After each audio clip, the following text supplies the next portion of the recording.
Bagaimana keterlibatan Menkominfo Johnny G. Plate dalam kasus korupsi proyek BTS 4G? Kita terhubung dengan Kapus Penkum Kejagung, Ketut Sumedena. Pak Ketut, selamat sore. Terima kasih untuk waktunya bergabung bersama kami di Kompas Petang. Selamat sore Mbak, apa kabar? Baik, salam sehat untuk Pak Ketut juga. Pak Ketut, ini bagaimana kalau dilihat keterlibatan Plate dalam kasus ini, bisa disampaikan kepada kami peran beliau seperti apa?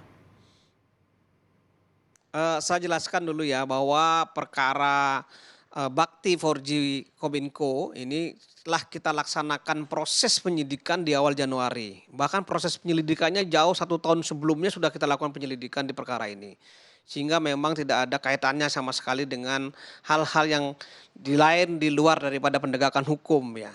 Mengenai apa keterlibatannya beliau, tentu ini proyek yang sangat prestisius dan strategis bagi pemerintah saat ini untuk kepentingan masyarakat-masyarakat yang terluar ya, terpencil ya, yang butuh jaringan 4G.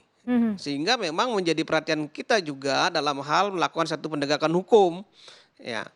Bagaimana keterlibatan beliau? Untuk sementara saya sampaikan bahwa beliau ini ditetapkan sebagai tersangka dalam kapasitas beliau sebagai Kemeninfo dan sebagai pengguna anggaran. Seperti itu dulu ya. Seperti apa nanti pembuktiannya tentu nanti akan kami sampaikan pada saat proses persidangan, pembuktian di persidangan. Iya, kalau total jumlah kerugian negara berapa Pak Ketut? Dari jumlah proyek yang kurang lebih 10 triliun ya, jumlah dari hasil pemeriksaan BPKP yang sudah diumumkan 2 hari yang lalu itu kurang lebih 8 triliun 32 miliar 84 juta 133 795 rupiah. Nah itu gininya apa namanya lebih tepatnya ya. Sehingga hampir 80% dari nilai proyek ini menjadi suatu kerugian negara.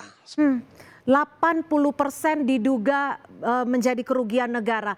Konstruksi kasusnya dan juga modus yang dilakukan oleh tersangka ini bagaimana Pak Ketut?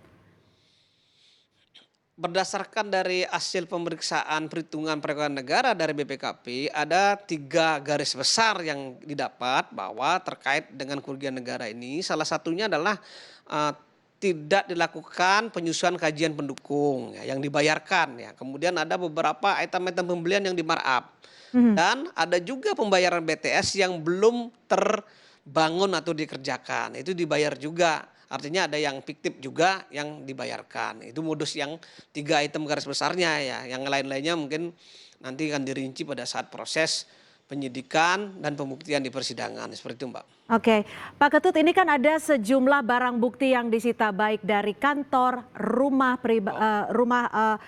Johnny G. Plate dan juga mobil. Dan kabarnya juga ada barang yang disimpan di dalam kotak khusus di kantor ini. Apa Pak Ketut yang disita saat ini? Khususnya mungkin yang di mobil dan yang di kotak khusus ini. Jadi begini, kami tidak bisa memberikan penjelasan secara gamblang apa-apa saja yang didapat dalam proses penyitaan dan penggeledahan dari tadi pagi ya. Dan penggeledahan ini suatu keniscayaan dalam suatu proses tindak pidana. Semua pasti akan dilakukan penggeledahan dan penyitaan. Mulai dari proses penetapan tersangka yang kelima sebelumnya, itu juga kita sudah melakukan satu penggeledahan termasuk terakhir adalah Pak JGP ya, tentunya yang akan dilakukan penggeledahan adalah terkait dengan yang terdekat sama beliau seperti rumah dinas, seperti kantor beliau yang ada di Kemeninfo dan termasuk juga mobilnya yang tadi untuk dalam rangka pengamanan ya. Yang paling jelas yang kita sampaikan di sini apa saja isinya ya, tentu dokumen-dokumen yang terkait dengan proyek ya, dan termasuk barang bukti elektronik seperti HP, laptop dan sebagainya seperti itu. Iya, Pak Ketut, lalu kaitan antara Johnny G. Plate dan juga adiknya seperti apa terkait dengan kasus ini sendiri? Kalau untuk adiknya kita masih lakukan pendalaman ya. Memang di dalam beberapa pemberitaan, beberapa hasil pemeriksaan ya ada pengembalian sejumlah uang yang diterima oleh adiknya.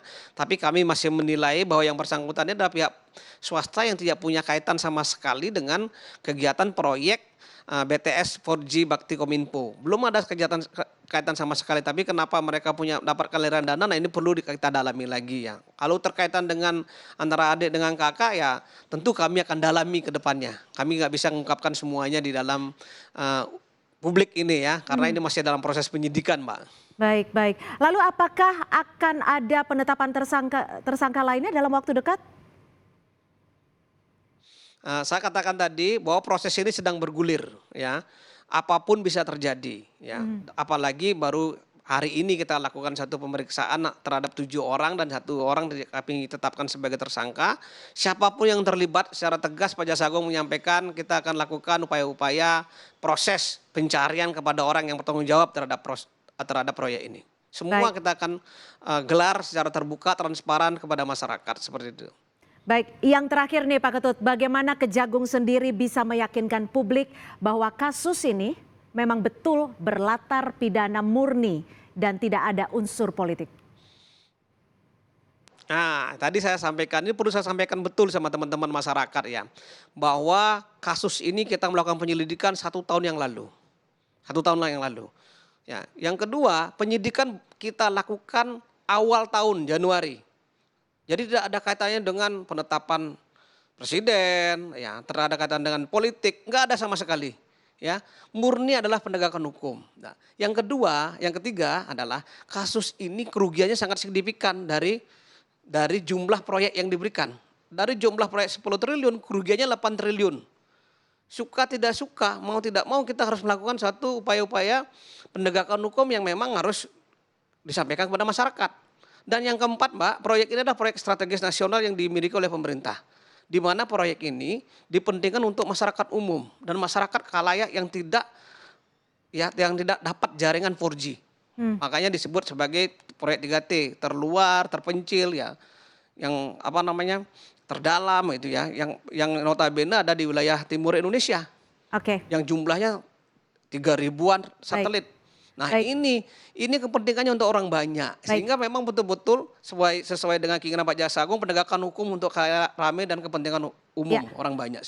Pak Kapus Penkum, singkat saja terkait dengan kasus ini, apakah proyek ini nantinya akan langsung dilanjutkan atau mau tidak mau akan mandek saat ini? Singkat saja. Tidak.